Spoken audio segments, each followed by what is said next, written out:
Yo, what's going on, y'all? Welcome to a review of Black Lightning 3/7's The Book of Thunder, man. Dame Diddy? Ambitious Ace. Yeah, man.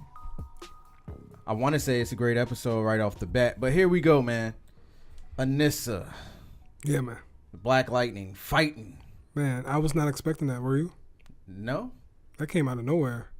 Like, damn. That was a good-ass scene. Like, seriously. Like, just from how it all went down, I love how it was shot. I love how it was choreographed, and I just loved it all. Like, it really felt like a fight. Yeah, Benny Boom directed this episode, by the way. If y'all don't know, world-renowned hip-hop director. He also directed Next Day Air, I think. Mm-hmm. This was a great episode. All Eyes on Me? Yeah. He did a good job directing this episode. It flowed really well. And that action scene was just great. I mean, from everything from her just going in and from him, like, literally grabbing her with the lightning and throwing her on the ceiling and everything like that. I was just like, damn. But like I was talking earlier, I really love how they display her powers. I really think it's a unique and cool way, just with the whole breathing effect and just how into it she really looks. Like, it really comes off as believable. Yeah. Like, it's really, really cool. But once again, her in that outfit though, man, it just cracks me up. Even when she walked up to the statue and everything, and she was just like looking around. Like, why did you think she felt sad by that? Was it just because she kind of affected the people around her? Or what, she kind of felt like she hurt people? I kind of really didn't understand why she was just all crying. I mean, I feel like it was that and her feeling like she was alone. Mm-hmm. So she kind of wanted to tell her mom. Yeah. So I think that's just more so what that was. I love how they did that. I love how they had the argument. Like, they kind of added the whole North Carolina incident into this episode. Right, yeah. The alt-right. That was cool. And yeah, it was great. I love how this show incorporates things like that. It does it really well too. It doesn't come off as gimmicky or corny. Like, it really implements it really well. On a scale of 1 to 10, how bad do you want Gambi to die right now? I'm at like an 8. Because it's just like, why are you acting like this? I feel like they're beating around the bush when it comes to it. Even when Jefferson confronted him, and he was just like, really, why are you acting like this or something? I forget the exact dialogue, but I was just like, man, just say it. And you can tell that he was just sitting there like, oh, nothing. Oh, nothing, this and this and that. And it's just like, yo, spit it out.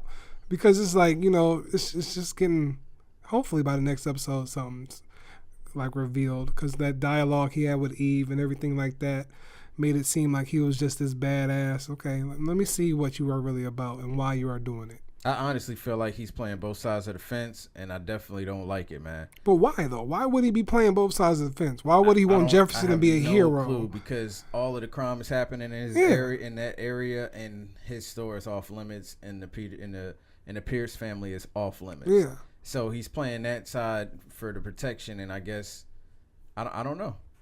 He made that deal probably when Black Lightning stopped fighting. Well, if there's a twist coming, I hope it's worth it, because I don't like his character. How did you feel about Evelyn and how she's dealing with Gambi asking her for help, and then Black Lightning still like, I forgot what he said to set her off, but I know she was working on him, and he kind of grabbed her hand and said something to her. I forgot what he said too, but she made the comment like, I don't want to get pulled into this. This is not just, fun for me or anything. That's how she came across. I don't know if she said that, but she just came across like, every time she gets to be like working on him again or like trying to help him out, he gets real comfortable, like, this is like old times or something like that. And I don't think she want to get pulled into that. And I think that goes to show what her emotion finding out about Annisa having powers too, because she's just like, oh my God, like, I'm gonna have to go through this again, this time with my daughter.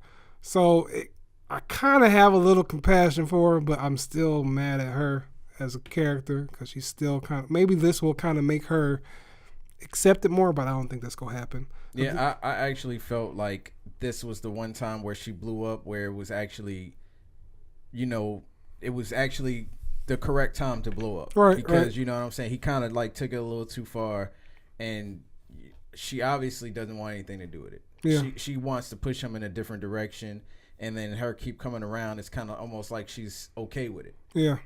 Which she's not. And then The other thing is her assistant. I'm curious to. Yeah, I'm curious about that too. Who was he on the phone with? I'm not sure. Maybe he was on the phone with the people that went to try to kidnap her or whatever. I think he has a connection with that, and he was probably the connect for Eve. Now that I think about it, because she was looking up information about the grandfather's work and everything like that. So that's probably who he was. I love how they addressed the whole idea of her getting arrested by the cops and was saying all it takes is for one racist cop to lose his mind. Yeah. I love how they threw that in there really quick. Mm-hmm. Tobias is a smooth mofo, yo. Yeah. Like he always get out of the car. Yeah.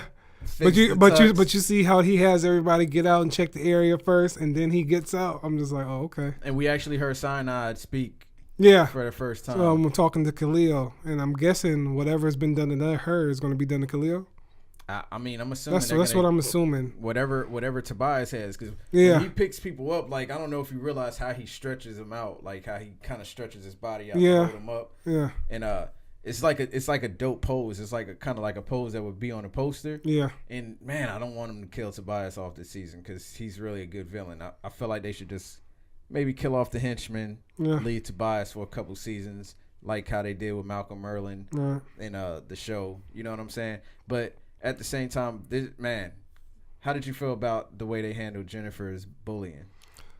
Oh yeah, I thought it was kind of crazy because just seeing how they were stooped so low to do something like that. But that was Khalil that sent the last one. But that was Khalil sent the last one. I was just like, damn, like, that's crazy. And just even their meeting that they had, I was just kind of like, I know he hurt, but damn, he didn't really have to, like, treat her like that. And Tobias getting in his head, man. Yeah, but other than that, I liked the conversation she had with her father and just how he was just, I forget the exact word he was saying, but I thought it was appropriate for, any kind of like development like that between mother and daughter and just, father and daughter and what they're going through.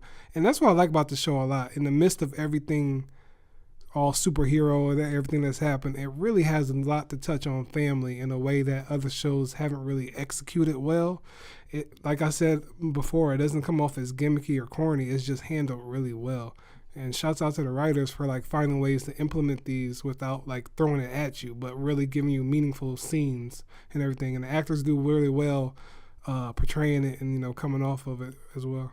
I feel like the show kind of uses elements from like shows like Family Matters, and they still use superhero elements, which I think is good because it seems like Arrow was trying to do that this season, but Arrow just sucks at this point. Yeah. So, but the way they're handling it is actually really good. Right. It's like they're balancing the whole superhero human aspect, and I really like the whole talk that he had about the cyberbullying because that shit is real. Yeah. Shit happens a lot. Right. And a lot of people don't know how to deal with it, man. So, I thought that was actually really good. What do you think Khalil end up doing, man? Who do you think Khalil's nemesis is going to be? I'm not sure. I just know that all his direction is going to be geared towards Black Lightning. But like I spoke earlier, that's kind of going to fuel Jennifer's. I don't know when she's going to come into play, but I feel like that's going to fuel her ambitions for wanting to do something. I feel like they'll leave that as a cliffhanger. Yeah, it could. For the next season. Yeah. What did you think about how Jefferson reacted to fighting Annisa? I just didn't understand. Like, man, it's that convenient superhero stuff. How don't you know that's your daughter, bro? She looked just like her. And I made the point. Her stature. I made the point to say that maybe it's because of what she always told him. Like, this is kind of like not like a drug, but he really likes it so much to where maybe he doesn't clearly think. When it comes to saving acts and heroic acts, he just goes off of the mind, like off of the whim. So maybe that's why he didn't notice it at first. I mean, her outfit isn't really that great. Well, I mean, we did see that his brain is having the same effect as the green light is having on him for using his power. Right. So, I mean, obviously it is a drug, but I do like the way Annisa held her own. I love the way she's using her powers. They're making sure they incorporate that in the choreography of the fighting and everything like that. Right. And I just think it's great. How did you grade this episode? I gave it an A-. Thought it was great, man. Yeah, man, I gave it A- too. I feel like this is one of the best shows on TV right now. And it's just consistently good episode to episode. There's real talk in there. Tobias is killing it as a bad guy. Yeah. Like every time he speaks, he says somewhere in there he says something dropping super jewels. real. He says some super facts. It don't matter every episode. Yeah. You know what I'm saying? Like when he was talking about some white people used to be dependable when Yeah. it came to business. Now y'all just as lazy as the brothers. I thought that was hilarious. Yeah. You know what I'm saying? Because Yeah. man, it was a great episode, man. How did you guys feel about it, man? What do you think when you think Jennifer will get her powers, man? Do you feel how I feel about Black Lightning? Should have noticed that was his damn daughter. Like, how do y'all feel about this episode, man? Yeah, man. Do you think that Gambi is really on Black Lightning side? Because I don't. No, I don't care about him. But really, what y'all thoughts about Gambi, man? Yeah, man. Fuck him. All right, y'all. All right. Peace. Peace.